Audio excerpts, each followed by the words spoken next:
What's up, Ohio State fans? Welcome back to Lettermen Row. It is, I guess, a glorified edition of Letterman Live. Andy Baxter on the other side of that screen. Spencer Holbrook here. We are going to talk all about the first day of spring football, what we expect from the second day of spring football, and the in-between period, just Wednesday, here at Letterman Row. Maybe 30 minutes, 45 minutes. We'll get to an hour if we have to.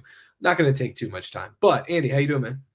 I'm doing well. I'm happy to talk about some spring football. I was in hoop season, but now we're doing a little bit of both. But it was good to be back in the Woody Hayes Athletic Center. Just a lot of good energy, I felt like, around the program. A new start and a lot of new faces, transfers, a lot of early enrollees. It just feels like this time of year now, you get your training camp roster. I mean, Ryan Day talked about that. You're not even really waiting for summer to come along. You've got all the guys you're going to be seeing for the most part.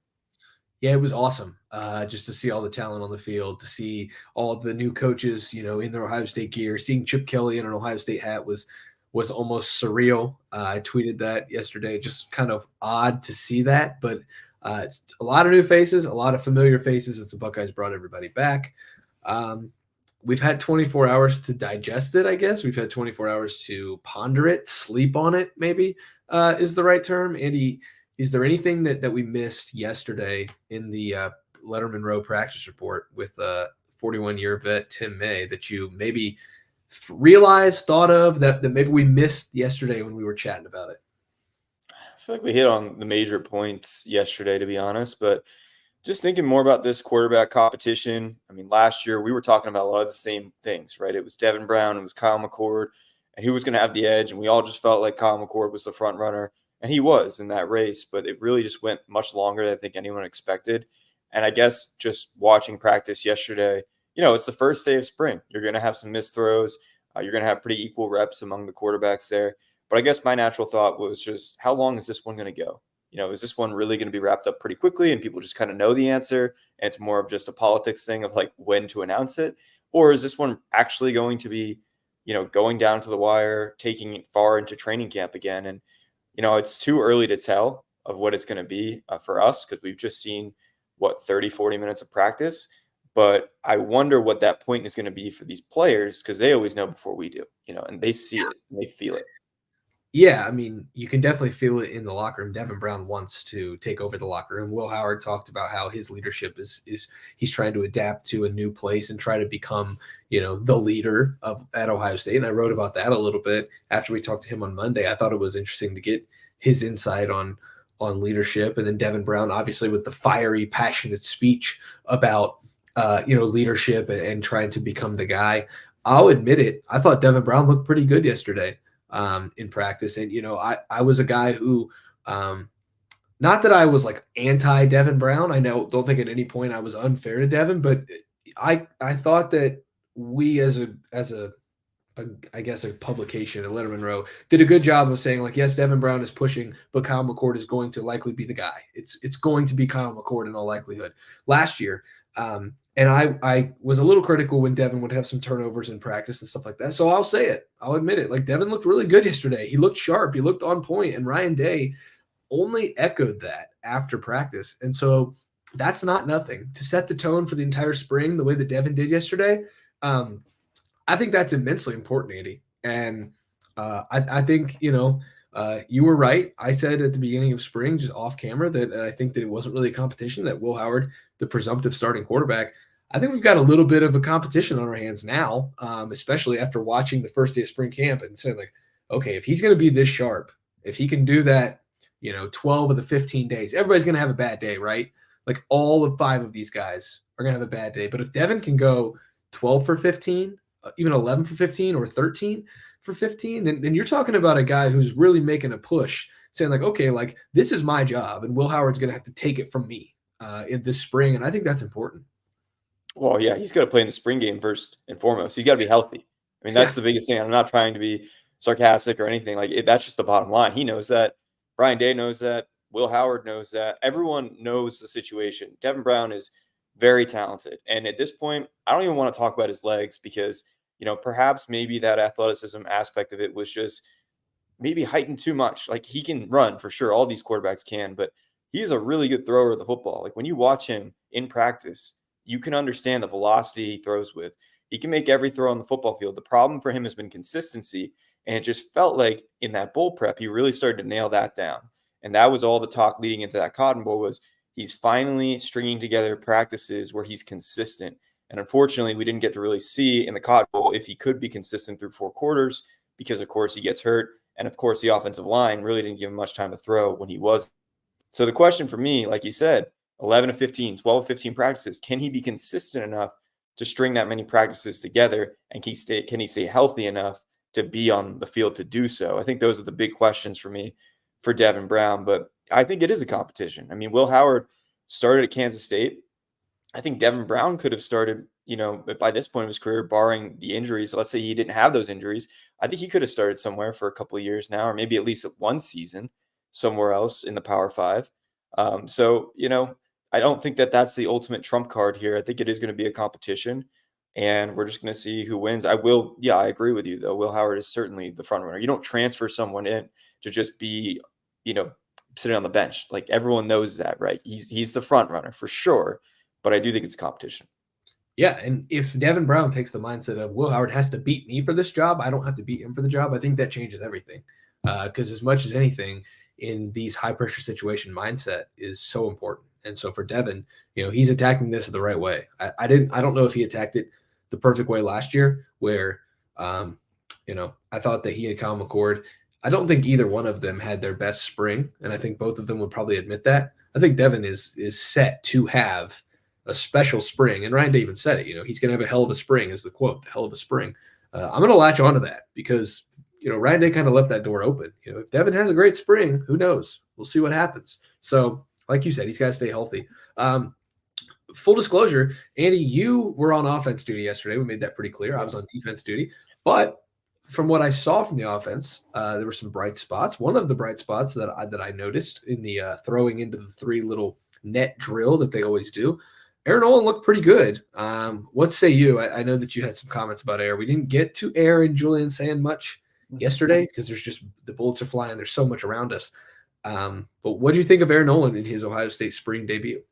Yeah, first of all, both Air and Julian just are bigger people than I think I expected. You see kind of the recruiting profiles, and you kind of expect these guys to come in looking a little bit smaller, but they're big people too. And that quarterback room is full of guys that are pretty mobile and athletic. I thought the Air was more impressive than Julian just in that small window that we saw. That is just, don't run with that. I mean, we have to see so much more.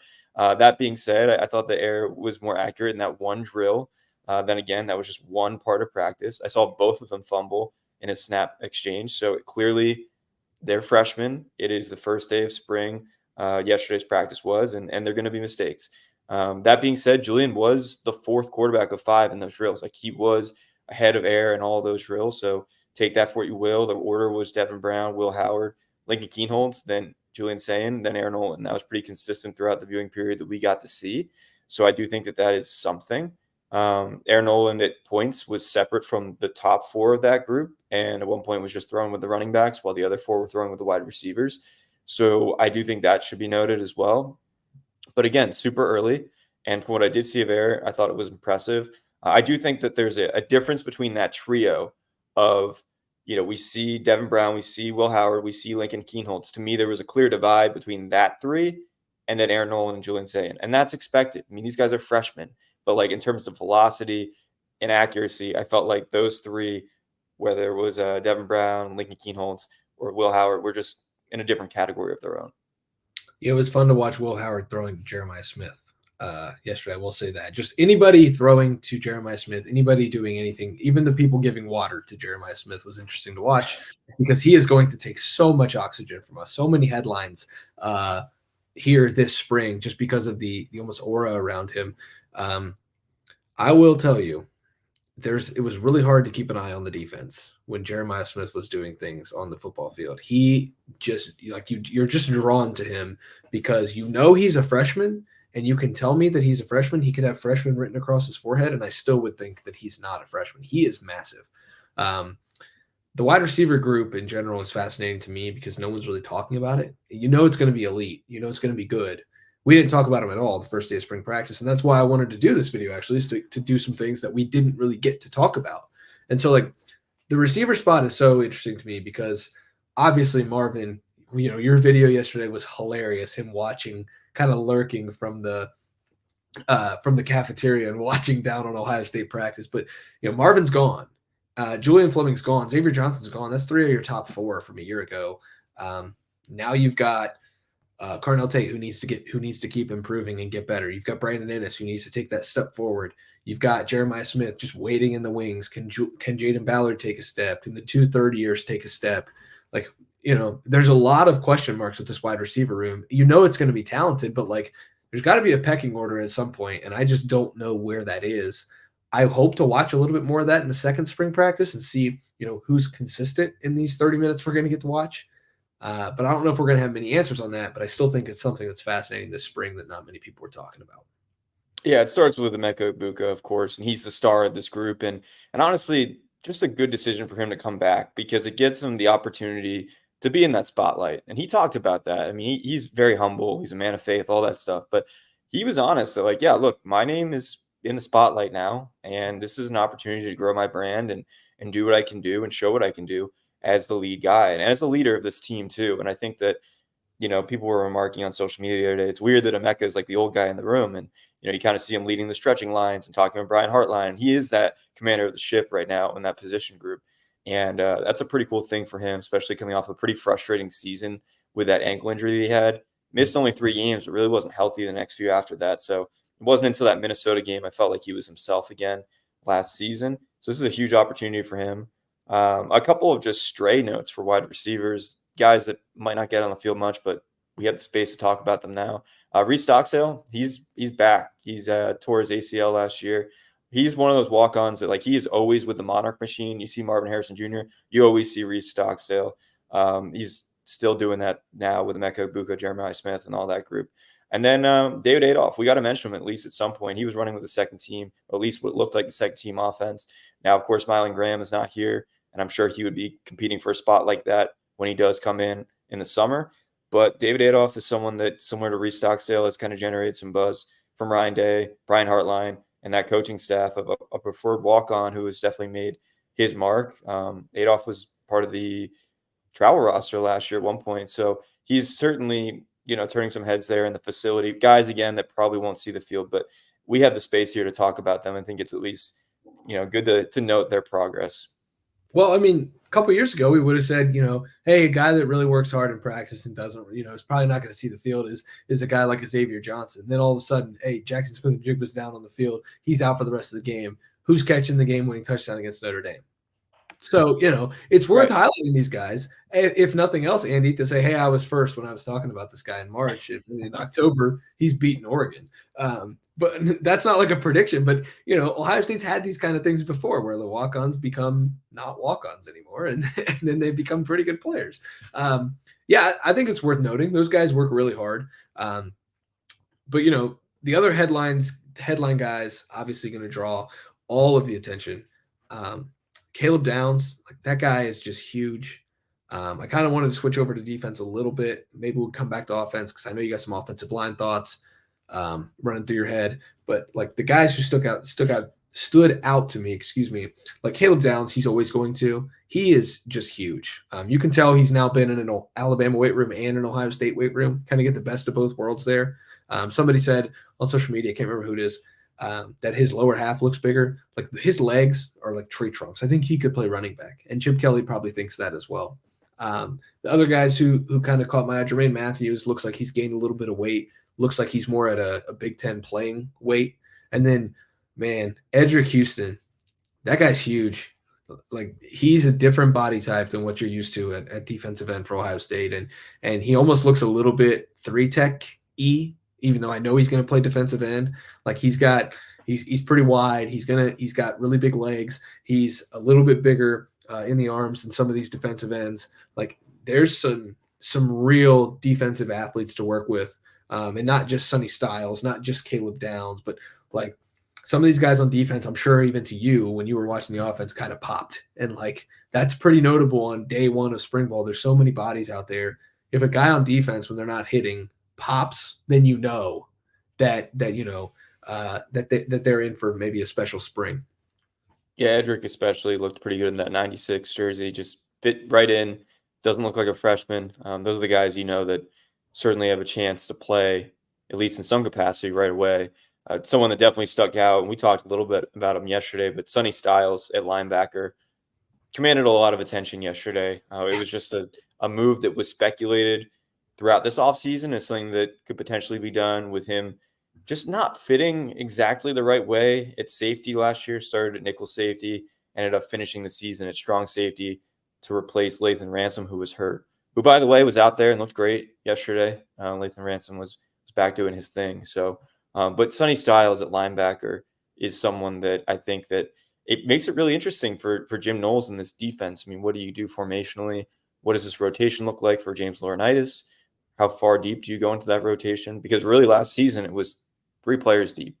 We saw Tommy Eichenberg, we saw Steele Chambers, and we saw Cody Simon. And that's where it stopped. Now you got CJ Hicks, and you got Sonny Styles, and you got Cody Simon, and then you got Gabe Powers, Arvell Reese, and this whole list of younger prospects too that you could potentially fight for some playing time. And how deep does that run? And do you go with a 4-3-4 more frequently than you did if you do have Sonny Styles there?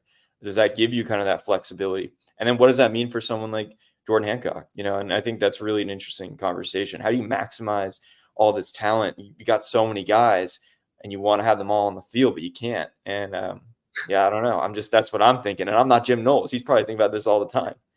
Yeah, it can't be easy, because he's like, you use the word in football genius to think like the best at what they do. And I think Jim Knowles is probably a top 3 or 4 defense coordinator, but like Jim Knowles is a defensive genius, the way that he schemes things up, and like to be a fly on the wall, or even like to be like a fly, to like go into his brain and just like see what the heck is going on in there right now. Because like all of the people that he's got to work with, I wonder what this means for a guy like CJ Hicks.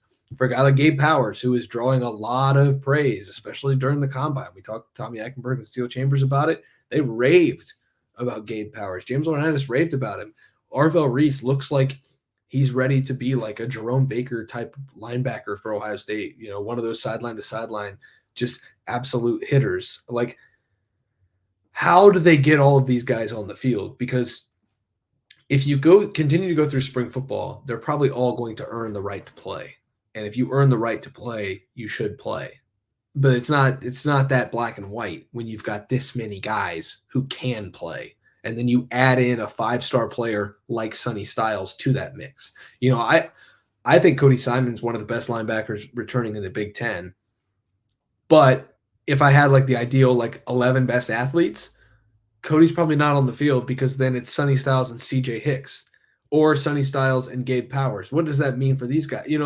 How do they concoct this defense? And I'm so curious about it. I wrote about it at lettermenrow.com. It's coming out in 13 minutes. Like, where does the linebacker position go? Because it's obviously evolving. We day one, we know it's evolving. Now, where does Jim Knowles take it in this evolution from, Tommy and Steele being these reliable guys to maybe having a couple more fast-paced guys on the field who may make a few more mistakes, but are also going to make the bigger plays that maybe lead to some pretty special moments for this defense. Yeah, I mean, I'm super confident that Cody Simon will be starting all of the games that he's healthy to play in this season, and mainly just because there's such a value on any defense, but especially a Jim Knowles defense, of having a Jim Knowles on the field. And Tommy Eichenberg was that last year, and from all accounts, Cody Simon was that in the Cotton Bowl and the games that he had to replace Tommy Eichenberg last season. And so I just don't see Ohio State and Jim Knowles and James Laurinaitis going away from that at all. He might not be as athletic as some of those other guys, but he's been around. He understands the game, and he kind of makes up for maybe a lack of heightened athleticism at times with just his knowledge of the game. He knows where to be, and that's the idea of the Jim Knowles defense. You're not reacting. You're proactive. You're going to the spots where you know the ball is going to end up. But you make a good point. I mean, there's just so much talent there. And that's why I was bringing up, like, does Jim Knowles deviate a little bit away from the 4-2-5 at times? And maybe he has to, because we look at the defense last year, very good. No complaints on a big picture scale. But if you go down to the micro scale of things, there were times where teams ran the ball on them quite a bit. You look at the Purdue game, there was a couple times in that game where it felt like Ohio State bent but didn't break, especially at the end of the first half in that game. There were times against Wisconsin. There were times, of course, against Michigan, the end of the game. That's the big one. But throughout the season, there were little mini moments where, like, okay, this run defense doesn't seem to be as effective as it should be. And for me, I guess that brings up the question of, yeah, do you lean more on 3 linebackers? Even though that's not the system you came into Ohio State with, now you're catering to the personnel. One of them is this quasi linebacker safety chess piece and Sonny Styles. Okay, if that means having one less safety on the field, maybe you're okay with that because it's a run defending linebacker. So I don't know. I mean, but then I brought up that question again. It takes you in circles. What do you do with Jordan Hancock in that situation? Because that's how he's good on the field, is that 5th extra position, and it's cornerback / safety. So it's a really interesting conversation because some of those guys came back to play. I mean, Jordan Hancock didn't come back to be playing 25 snaps a game. I mean, he came back to really be a better NFL prospect and a player that could contribute on a winning team that wins the Big Ten national title. Yeah, I look at the schedule.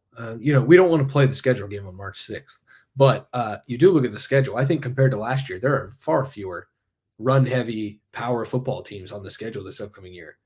And so, like, you want to do that. I'm sure Jim Knowles wants to get into that. Like, let's get our best players on the field. One of them is a line, 3 of them could be a linebacker. But, like, find the moment on the schedule, maybe Northwestern, but they're also going through an offensive identity crisis with changing their entire coaching staff. So, like, where is it on this schedule that, like, okay, we have to have run heavy? Iowa, of course. Like, I'm not telling you Iowa's going to be running the Graham Harrell Air Raid, but, like, I'm just not sure where on the schedule you find that. But also, like you said, like, these guys all came back to play. Like, Cody Simon came back to play. Sonny Styles is moving the linebacker to play. CJ Hicks is still on the roster in order to play. Gabe Powers wants to play football. And Arvell Reese, in my opinion, is going to earn the right to play. So, like, the linebacker position, just so interesting to me. One of the things that had my ears perk up, Andy, as it relates to the defense, actually was when Ryan Day was talking about Chip Kelly. He was talking about Chip Kelly and how innovative he has been. And again, one of the other things I wrote about for my notebook that's coming out here in a few minutes at lettermenrow.com is how innovative will Chip Kelly be? It makes me question and wonder how innovative Jim Knowles will be. Chip Kelly has always been at the forefront of college football. Like, I am going to push the limits of the spread offense and speed and tempo. And when everyone else decides to do that, I'm going to go back to being heavy, and then we're going to be able to run the ball down your throat. Well, Jim Knowles has mastered stopping the spread. I guess shout out 2020. He's mastered stopping the spread. So now, do you kind of condense that a little bit, get innovative in your thought process, and go back to relearning how to stop, like, the Michigans and the Iowas? Because the only teams that have given Ohio State trouble the last couple of years have been Notre Dame at times running the football, Michigan running the football, and Georgia had some success running the football. So, like, you can stop the spread offense, and the 4-2-5 does a great job with that. But if you're going to be innovative like Chip Kelly is on the offensive side with your defense, Jim Knowles, you can get innovative in the way that you're calling your defense to know how to do both and to stop both. And I think that is a challenge for him, but I think it's something that he's kind of embracing, understanding what he's got to do to get these guys to maximize all the potential that came back to win a national championship. Yeah, well, look, the big problem with the defense last year was that, or I guess 2 years ago, was the explosive plays. There was way too many of them, and it got them in the game against Michigan. Then they cut back on those big time. That was one of the biggest successes of the defense last year, was that they hardly gave up any of the big plays. They were first in the country in 40-plus yard plays given up. They only gave up 2. Every other team in the country gave up 3 or more. So, look, that was a success. But then you got to find a middle ground because they weren't nearly aggressive enough in certain situations. They hardly forced takeaways. I mean, there's just got to be more havoc created. And when you think of Jim Knowles, that's what you think of. And it's hard to kind of pick and choose because he did such a good job getting those explosive plays, which was priority number 1. And the reason why this defense was borderline elite. The way to get to elite is to do best of both worlds, to eliminate the explosive plays and to be creating more havoc. And I know that's a lot to ask from, but at Ohio State, I think you got to ask that question. And how do you do it? Because you need to have a little bit of both. And, we talk about that 2019 defense all the time. I think they were better at striking more of a balance with that category. When you think of Chase Young with that sack number, that secondary as well, just creating interceptions. There's got to be more havoc created for this defense. And I think more than anything, more than stopping the run, that's something I think has to be, talk about innovating, finding ways to put teams in a bind where they have to take risks and they're going to turn the ball over. Yeah, very few interceptions for the cornerbacks. In 2 years, I think they've had 2, one by Denzel Burke against Youngstown State, and one by Jermaine Matthews in the fourth quarter. Jordan Hancock had one. He had a pick six. Jordan Hancock had a pick six. Okay, he's playing nickel, cornerback, I guess. We'll give it to him, just to beef that number up a little bit. I think he had a couple. It's just so weird. Like, this defense has been so good, but the turnover problem, like you said, I did think it was interesting, Andy, when we were in watching practice on Tuesday, they did a turnover gauntlet. And as the offense was trying to do ball security stuff, the defense is working on strip sacks. They're working on defensive line is working on strip sacks, something that I didn't really see them work on that much last year. They were working on a lot of things. The strip sacks, interesting. Linebackers pulling at the football, a few turnover drills, and defensive backs doing the tip throws and overthrows. Got to get those drill that every defensive back room does in America. I just thought it was interesting. Like, you're in there for only 30 minutes. They know that you're watching, and they're doing a turnover drill. It's definitely something to keep in mind. If I see it again tomorrow, then I'm probably going to have to ask about it. Like, hey, are you guys putting the emphasis on turnovers more this year? It's something you beat the drum for last year a lot. And, up until maybe the end of October, self-admittedly, I was a little dismissive of it. Like, they're still good. Like, they're not creating turnovers, but they're still good. But at some point, the rubber meets the road. You've got to create some. And, maybe that's something that they're focusing on this spring. Maybe it's something that we should ask JT and Jack about when we get to talk to those guys on Thursday. Yeah, I just looked up the stat here. It's so, going into, I guess, the bowl game, and I don't think they had a takeaway in the bowl game. So, yeah, they had 11 takeaways. That's the fewest they had in a season this entire century. And I guess in 2005, they had 12. So that was the closest. But then, yeah, you look at it, you break it down by the season. They lost the turnover battle in 5 of the 9 Big Ten games. So that was against Indiana week 1, Purdue week 7, Penn State week 8, Wisconsin week 9, and then Michigan in week 13. And then there were 3 straight weeks where they were on the wrong side of the turnover battle. So, like, you win a lot of those games, but the big one you don't. And when Ryan Day talks about it in the post-game press conference is turnover battle and rushing yards. Okay, well, those are the things we talked about right today, stopping the run and generating more turnovers. And I think that's got to be the focus this offseason for this defense. And whatever way you can scheme it up, the big balance for Jim Knowles is going to be able to do that without, jeopardizing all the things he accomplished last year and how fast his guys played and how he simplified things for them to be able to process things in the second year of his system. That's going to be the hardest thing is now, okay, you're in the third year. You're going to be expected to be even faster. And by the way, create more havoc. Oh, and still don't give up those big plays. And so that's going to be a hard task. Like, people look at the defense. Okay, they're returning so many starters and all these guys that could have gone on the draft. Yeah, I agree. But the expectations are sky high. They have the expectations of being like an elite generational defense. And so that's hard to meet. Let's take this question because I'm actually asking myself what I saw on special teams on Tuesday. Who was working with the special teams, and are they practicing? And are the special teams going to suck again? I will go out on a limb, Andy, on March 6th and say that the special teams will not suck. I think it's entirely fair to think the special teams will be improved. Ryan Day was working with the special teams. I do know that on Tuesday. He will be working again with special teams on Thursday. You saw Keenan Bailey. You saw Matt Guerreri. You saw Tim Walton. I think it was the entire cast of characters except for Justin Fry, who was down on one end of the field working with the offensive lineman, and then Larry Johnson on the other end of the field working with the defensive lineman. And other than that, every coach was involved in special teams. Now, I will tell you, that is a stark change from what we've seen in the past. We've seen Brian Hartline standing back there with the punt returners, kick returners, guys working on catching punts and getting upfield. So he's always worked special teams. But like to see some of these guys a little more hands-on from what I did see, it's interesting that special teams, they practice it every time we're in there because it's something easy that they can do. They can rep punt instead of doing 7-on-7, and they don't really show us anything. It's a tactic more than anything, but we do get to see a lot of special teams. And I'll be paying attention on Thursday again to see who's working with special teams, because it is important that Ryan Day gets it right, because he had the chance to hire a special teams coordinator, and he said, no, I'm going to help take over in this regard. I'm going to promote James Laurinaitis as a linebackers coach. This is now my responsibility, and they'll go from there. So I think it's important that Ryan Day gets it right with special teams this spring. Well, if he can't put all of his eggs in one basket with the play calling, like he's going to get something else to kind of handle. And you get the sense that special teams is going to be a baby of his own. I mean, I'm sure it's going to be a team effort, like he said.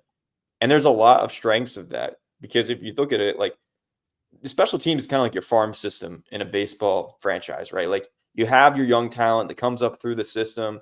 You pick out who's promising, who's developing, and they go on to play at a higher level. Special teams, think about how many players at Ohio State have started there, had careers born from there. We talk about Xavier Johnson all the time, but even like Jermaine Matthews last year started making plays on special teams before he had that pick six against Western Kentucky, before he ends up stepping up against Purdue, and then, starting against Penn State and all that. So players come from special teams all the time. And if you got all the coaches kind of helping, they're all seeing these players making their mark on special teams. I think it's an incentive for the special teamers to play even harder, because you got your position coach probably roaming around and having some say in what's going on there.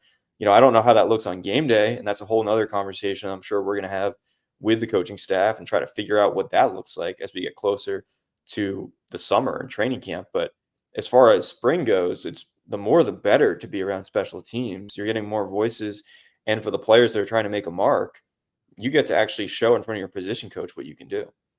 Yeah, I agree with that. And as we get closer, like you said, to the fall, I think we will probably nail down more details on special teams. March 5th, not maybe the place to ask Ryan Day some pointed special teams questions when we're trying to just get a feel for spring ball. But, we're going to talk to Ryan Day again after spring break here next week, or I guess next week is spring break. The week after, we'll talk to him again. I think 2 more times between then and the spring game. And I think there will be some special teams chatter, just because, like I said, like he made the decision not to have a special teams coordinator. I agree with that decision, but that also means that you have to understand you are taking on a bigger role in special teams as the head coach. So it's something to keep an eye on this spring, and it's something to monitor as Ryan Day maybe forges a new path of, like you said, having control of something, if not the play calling. We're going to talk tomorrow to JT, Jack, Denzel Burke, the other starting defensive lineman, Ty Hamilton. Like, there's some big names that we're going to talk to tomorrow. I guess you can take this any way you want, Andy. Whether that's on the field, when we get to watch 30 minutes, or just with those guys and sitting down and talking to them. And we're going to talk to Jim Knowles. Like, what do you want to hear? What do you want to see? Like, sights and sounds. What are you expecting? Yeah, I mean, we talked about it. How do you get better? I mean, you just had a very good season defensively. It wasn't good enough when push came to shove. It's hard to say that it's all on the offense. Like, the defense could have done more on that final series to stop Michigan before they did. So I don't think it just has to be about that game, but what can you do to be better consistently across the course of a season? With some of those defensive linemen, I'm curious to see what the rotation beneath them looks like. What do they say about guys like Tywin Malone, Hero Canoe, early impressions of Edric Houston, players that might make an impact in that rotation that aren't necessarily the starters. And I also want to hear about what they have to say about the offensive line. And I know they don't have pads right now, and it's really hard to judge about the offensive line, but we can get more into that in a little bit. But the offensive line, I think, is in the spotlight again this offseason. I mean, you can do all these things defensively. On special teams, you can be better. But if your offensive line doesn't play at a higher standard than it did last year, none of this really matters at the end of the day. I mean, you have to block. You have to have better pass protection. And then more importantly, you got to have better run blocking, especially with the running backs that they have right now. So be curious to see what they have to say about what these guys did in the weight room, what they did, even just lining up against each other in drills. Like, what do they see different? What's about Luke Montgomery that's sticking out? What about Josh Simmons? Does he look like a twitch faster? Is he processing things better now, actually being here for a spring? That would probably be my third component that I'd be interested to hear about. Yeah, the defensive line absolutely whipped the offensive line last year, all spring, the entire spring. Remember Student Appreciation Day? Yeah, that was just like not even a contest. My call shouldn't even have been allowed to practice because it was hindering the ability for the offense to get anything done. That's how mismatched it was. I do not expect that this year. Josh Simmons improved drastically. He was kind of the punching bag last year for the offensive line. But if you look at it objectively from September 3rd against Indiana to November 25th against Michigan, or November 25th, he improved maybe more than anyone on the entire roster. And it was incredible the way that he progressed. I would expect him to have some actual good battles with Jack and JT and Kenyatta Jackson and even a guy like Edric Houston and Caden Curry. Like, I'm excited to watch that this spring. Yeah.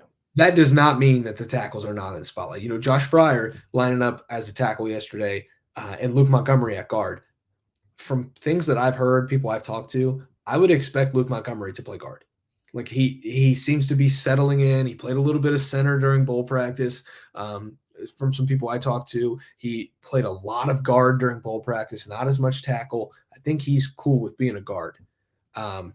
So what does that mean for everyone else? Zen Mahalski. What does that mean for a George Fitzpatrick? What does it mean for even a guy like Ian Moore, who looks the part already? He doesn't look like some of those offensive linemen who have come into the program the last couple of years. What does it mean for Josh Fryer even? Because that guard spot looks like, hey, maybe it could be 50% filled already. Luke Montgomery's just got to get the rest of that job secured. What does that mean for Josh Fryer? Because he's either going to be a tackle or he might be on the bench. So, it's Tegra Shabola. Like, there's some questions there on the offensive line. And, you watch the offense on Tuesday. I think I'm going to take the offense on Thursday just so I can get my eyes on that Justin Fry unit and see how much they've improved, see what the body types are see what body types are changing, see who made the most of their winter workouts, because it's way too important for the offensive line to get it right this spring, because the rest of the roster is just absolutely loaded. Yeah, in terms of evaluating the quarterbacks, part of the reason why we don't really know anything about Lincoln Kienholz still, and we don't really know much about Devin Brown from that game, is just the offensive line didn't really give us anything to evaluate. And so, and a big part of that was that shakeup on the offensive line with Carson Hinsman being benched and not playing in that game, and Matt Jones sliding over to center and Enoch Vimahi playing at right guard. And that just didn't work. But it wasn't just those two. I mean, really, the whole offensive line was at a sink. Josh Simmons certainly was much improved through the down back half of the season, but didn't play well in that game. Donovan Jackson wasn't at his best, and Josh Fryer wasn't at his best either. I mean, that whole unit was just really poor in that game. I mean, they would say it themselves. I mean, no one could back that up, that kind of performance. And I think now the question is, with Carson Hinsman, I mean, I asked Ryan Day yesterday, I mean, what is his status? Where's he at? Because the last time we heard from Ryan Day about Carson Hinsman was that Carson Hinsman was struggling so much in practice that he could not play in that game in the Cotton Bowl. And that's why they made that switch. And who knows if there's other factors, but that was the explanation we were given. And now we see Carson Hinsman lining up first in line, it seems like, with what was, apparently the first team offense. And, he's got Seth McLaughlin now in the fold, who you got to compete with, from Alabama, who's made 25 starts at center.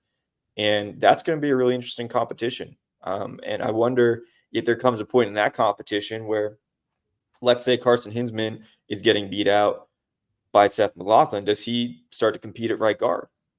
I mean, do you move him over and compete with Luke Montgomery? I mean, this is a guy who he did start all the regular season games last year. He did have some good moments. He grew significantly. He wasn't supposed to play as a redshirt freshman. Luke Whippler was supposed to come back. So you have a lot to work with Carson Hinsman. I don't think it's like a lost project by any means. Does he compete at right guard? I mean, I don't think that should be out of the question. If that center competition starts to go Seth McLaughlin's way. So that's an interesting conversation as well to have. Yeah, the bottom line for this offensive line unit is that it is starting at such a better point this March than it did last March.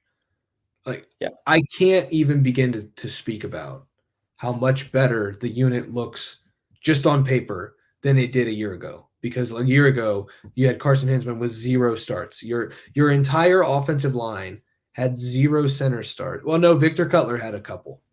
But he had the last time he was on a college football field was in the Sun Belt, and it was at right tackle. And then he all of a sudden is competing to be the starting center at Ohio State. So, like, you did not have a lot of center experience there. Now you've got a guy who started 2 seasons at freaking Alabama and looked really good with Bryce Young, and somehow the snaps weren't good with Jalen Milrow, which I still believe is more of a Milrow issue than a McLaughlin issue. And then you've got Carson Hinsman, who started every game for Ohio State except the bowl game. You've got 2 centers that are pretty experienced now. You've got 2 tackles who, if nothing else, have a year of experience starting under their belt. And you've got guards. You've got guard depth. Ohio State, even with the Greg Studrawa, saga that we've talked about so many times on the Lettermen Lounge message board and on the Lettermen Lounge recruiting show, like, for everything that we've talked about with Greg Studrawa, the problem was always tackle. It wasn't guard. The Buckeyes have always had guard play. And so, I think that this unit is in such a better place than it was a year ago. And now it's just up to Justin Fry to put those pieces together, develop him the way that he wants them to be developed, work under Chip Kelly, where he was at his absolute best developing offensive linemen, and see if you can get the ball rolling and get this thing turned around. It all started yesterday, but it continues certainly tomorrow and then a week from now once they return from spring break. Yeah, it starts with Justin Fry, and he's under the microscope this season too. This is kind of a make or break year for him, I believe. Just a lot of pressure for this offensive line to perform, and he's at the heart of that. And also, these are his guys now. Luke Montgomery is his guy. I mean, that class that he brought in, his first class, they're second-year guys now, the 4 of them. And, Josh Padilla, we saw a little bit at center the other day. We saw Austin Saraville at left guard. I mean, those are guys that are going to be pushing to just at least be in the mix. And I think one of the most maybe confusing, you could say disappointing, or just frustrating things, if you're a fan last year, is hearing Ryan Day say, a couple weeks into the season, that the second team isn't really pushing the first team. Mm-hmm. And that there aren't really better options. He didn't say it that way, but that's kind of the message that was conveyed. Like, these are the best 5. We got to keep rolling them out and be better. And eventually they did get a little bit better, but it wasn't good enough. And I think that just knowing that there wasn't that push, especially a couple weeks into the regular season, was just a little bit confusing, given that we saw Zen Michalski starting, at least in that starting position in spring. We saw Taylor Shabola in the mix there. And certainly he played down the stretch of that season. He was part of the Bison package in that Cotton Bowl. But there was just kind of like this confusion for me, at least, like, what happened to these guys that were in position to compete and now aren't pushing? And from Justin Fry's perspective, like, you got to have your second team and your third team pushing. It's not just about what these guys up front do, because let's be honest, Ohio State got really lucky last year. As bad as things were on the offensive line, no one went down for the season. There was not a catastrophic injury. One of the tackles or center goes down. I mean, they avoided all of that mess. And so you always have to be ready for that every season. And so this second team needs to be really good as well. Yeah, and that's why, I do think that the second team's in a better spot as well, just from the depth that the experience they gained last year as the second team. And, I think back to, and to a lesser extent, obviously, when Urban Meyer called the wide receiver room a clown show, all the way back, I believe, in 2012 or 2013. And over time, that unit just continued to improve. And then it's mauling Alabama in the Sugar Bowl like 2 years, like 2 years later, it's beaten guys over the top because Devin Smith is really good, that wide receiver room. I think it's a little bit of you can see some parallels there with this offensive line room. Ryan Day called it out. When you say that your second team isn't even pushing your first team and your first team looks that bad against Indiana, that's calling a unit out. And I think that second team took that and kind of ran with it. And I've seen guys sort of start to transform their bodies. Even a guy like Carson Hinsman, who really gets in the spotlight in December because Ryan Day says that he wasn't performing well. They almost benched him before the Michigan game. Then for the Cotton Bowl, he doesn't even play. And you wonder, is he suspended for something? Is he hurt? What's going on here? That's a call out. And now he looks bigger. Josh Fryer knows that he wasn't good enough. That's why that right tackle spot's still a question mark, and we're talking about it. Well, that's a call out. It's a call out for George Fitzpatrick too, that he wasn't even good enough to push him. It's a call out for Zen Mihalski and even a true freshman like Luke Montgomery. Like, hey, you weren't good enough to push this guy that we think still needs to earn a position the second year starting. It's like when you get called out as a college athlete, like I can't imagine that it's something that you welcome. And so, now the challenge is to go prove that the second team can push the first team. And, we keep talking about it. We're going to beat the dead horse, but like the offensive line is really, when you look across the board at all these position groups on this roster, everything is almost set. The quarterback position is almost plug and play because of the receivers and the running backs with Quinshawn and Travion. The offensive line's got to be good, though. Like, it has to be. And so we're going to keep talking about it for 6 more weeks. Yeah. I mean, the running backs, we can get into a little bit. I think they might be the most physically impressive group, like collective group.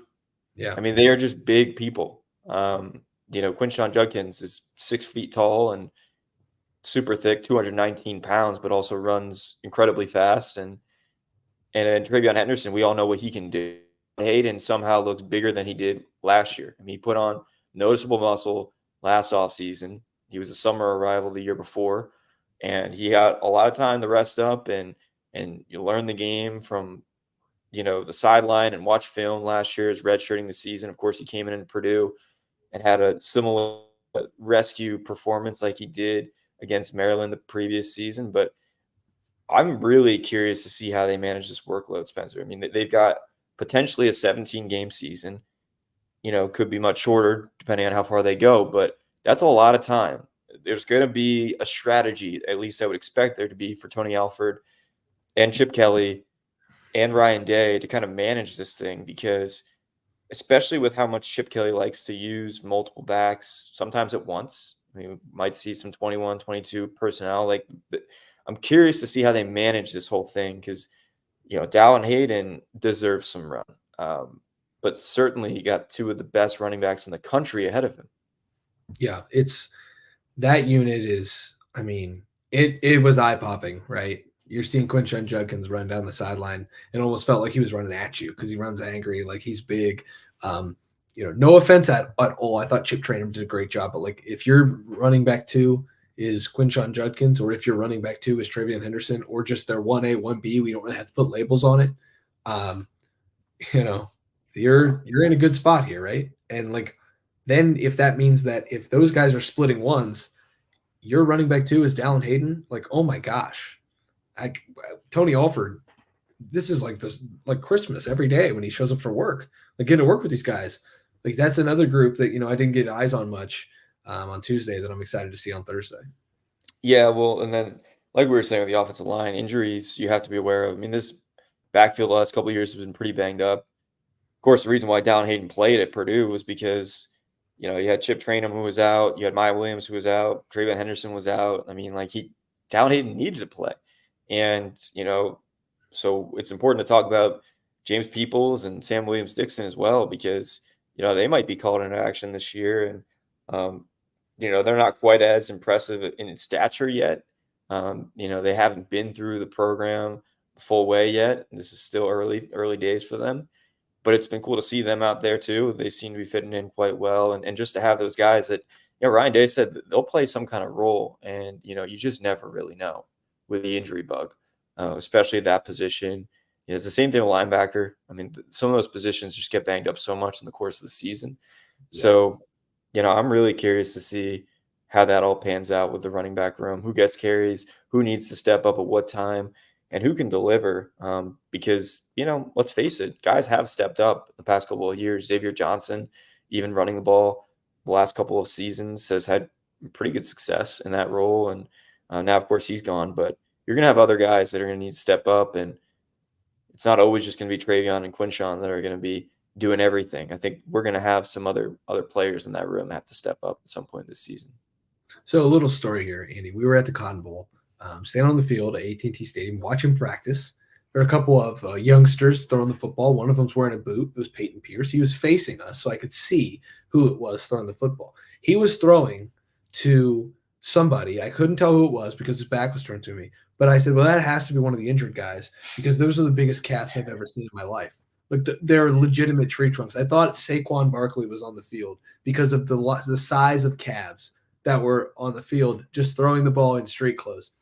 He turns around because I think he dropped a pass or one got overthrown. Sorry if Peyton's watching, your arm strength is maybe need to improve. But the bottom line is like the ball slips away. He turns around and it's James Peoples, and I was like, that guy hasn't even been through a Mickey Marotti workout yet, and like.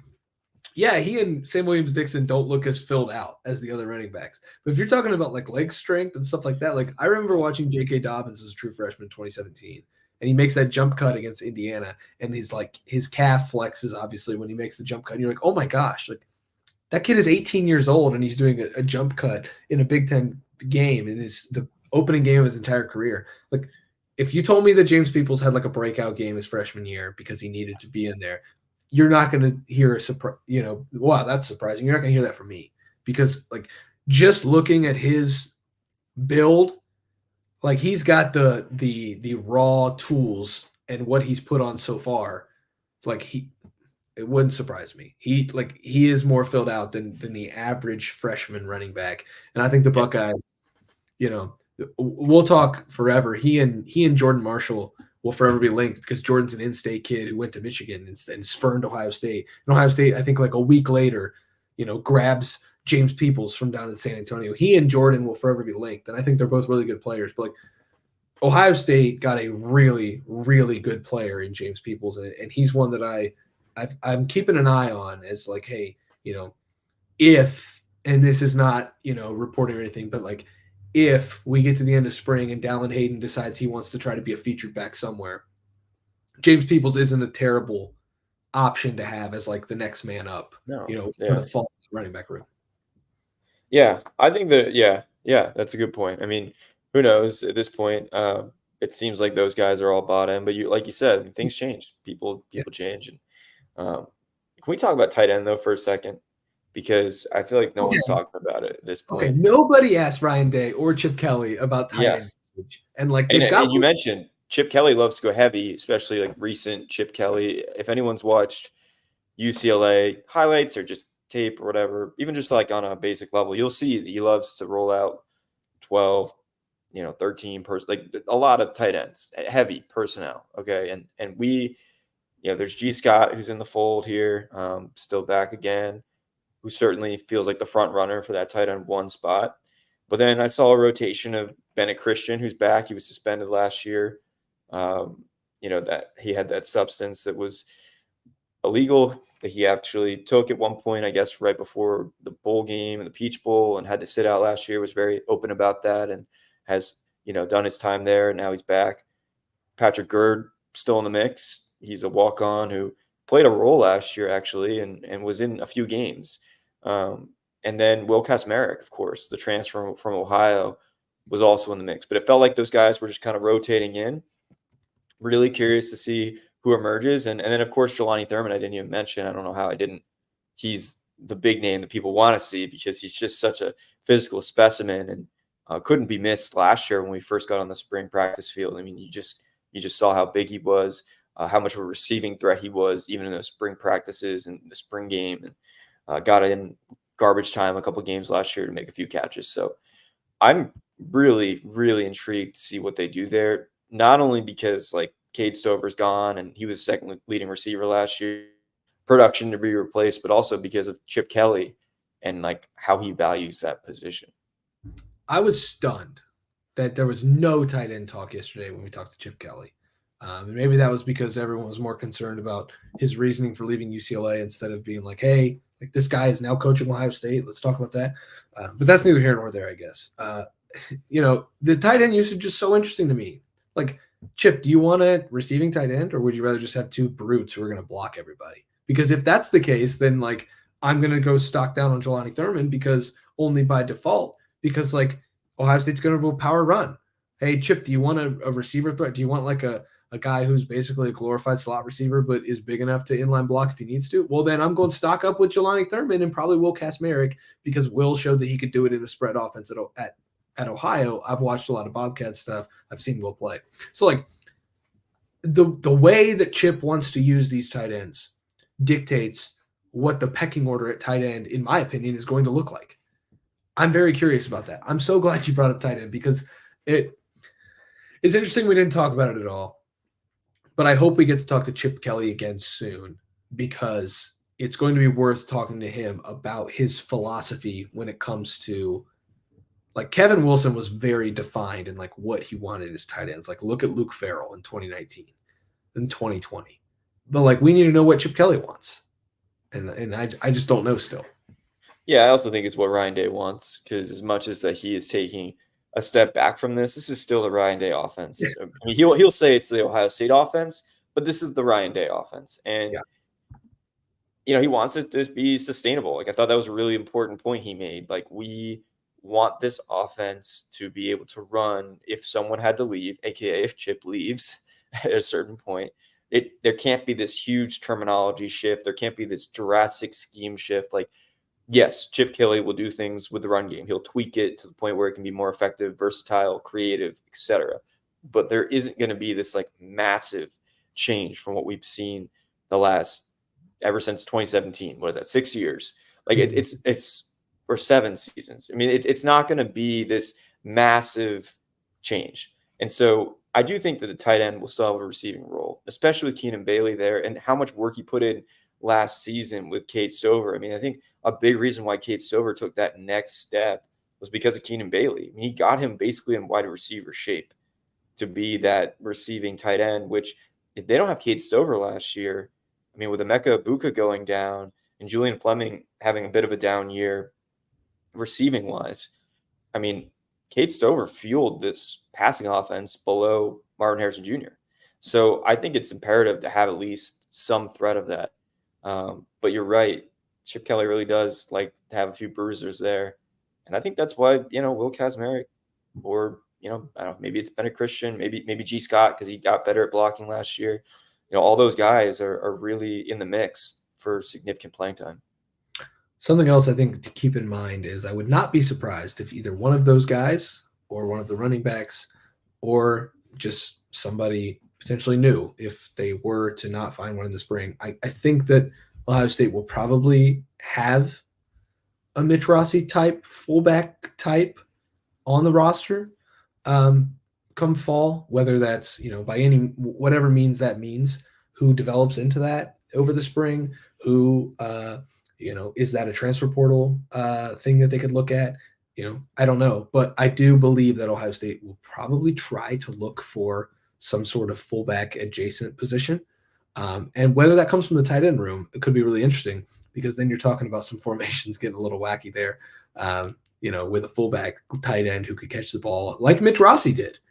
Because Mitch Rossi played a big part in the 2021 offense. Everybody wants to talk about, or the 2022 offense. Everybody wants to talk about all of those weapons they had. But the bottom line was like one of the most important players, oddly enough, was Mitch Rossi. So that wouldn't surprise me at all. I just don't, again, like Chip Kelly is going to have to marry his run game and his power run with the Ryan Day passing attack. And like you said, you want it to be sustainable as the Ohio State offense, as Ryan Day said. But that also could meet, a little bit of a culture clash when it comes to what Chip has been doing recently compared to what Ryan Day has been doing recently. But we'll see. Like, tight end is where kind of the rubber meets the road in that. Like, Ryan Day has had Cade Stover being a pass catching tight end.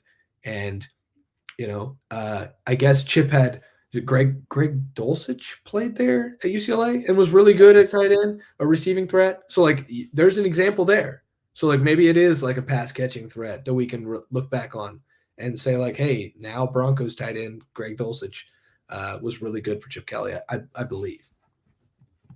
Yeah, I mean, we'll see. More tight ends coming in, in the summer. So we'll see what it looks like. That room is just going to get deeper. And, they kind of tucked them away on the other side of the practice field. So maybe that's why we don't talk about them. But it's hard to see what's going on over there. And without pads, again, the blocking stuff is extremely difficult. Actually, I would say impossible to evaluate at this point. You can see sled work, but like that doesn't tell you a whole lot. So really just another part of the discussion, though, for this offense, which has something to prove a little bit. And I think Emeka Ibuka even talked about that. Like the defense is so many starters coming back, but the offense feels like they've got a little bit of a chip on their shoulder. Not that you're necessarily competing with your own unit. You're not competing with the defense in per se of like, I need to be better than the defense, although you do in practice for sure. More that they want to prove that they're not a weak link to this. Last year, everyone was like, what happened to this offense? You're averaging 35 points a game. I mean, this is Ohio State. You should be averaging 40 plus. And they felt that. And that's pretty clear. And I think they have a statement that they want to make. And so all these guys at all these positions, not just offensive line, not just tight end, like even at receiver, I mean, Emeka Egbuka was supposed to be a top 2 wide receiver in this class behind Marvin. He's supposed to be the next guy in the draft class. So they all have something to prove on offense, which I think is a driving point for them. You say that the offense has a chip on its shoulder. Now the offense has a chip on its coaching staff. And that's where we wrap things up. An hour of Ohio State talk, a little stream of conscious conversation. But sometimes we got to do that because there's just so much ground to cover. But that's why we do this 365 days a year at lettermenrow.com. We're doing it in between spring practice days. The Buckeyes hit the practice field for the first time on Tuesday. They will return to the practice field on Thursday morning at 8:30, I believe. Yes, Ohio State opens practice to the media for 30 minutes. Andy Backstrom on the other side of that screen will be there, as well as me, Spencer Holbrook. The 41-year vet, Tim May, he will be there as well. Matt Parker will be taking photos of that practice, and then we'll talk to a big batch of Buckeyes, say that 5 times fast, a bunch of veterans talking to us. Tomorrow, we will have full coverage of it over at lettermenrow.com. Come join the party, $1 for your first month. We'll see you guys over there, and we'll see you tomorrow in the Woody Hayes Athletic Center.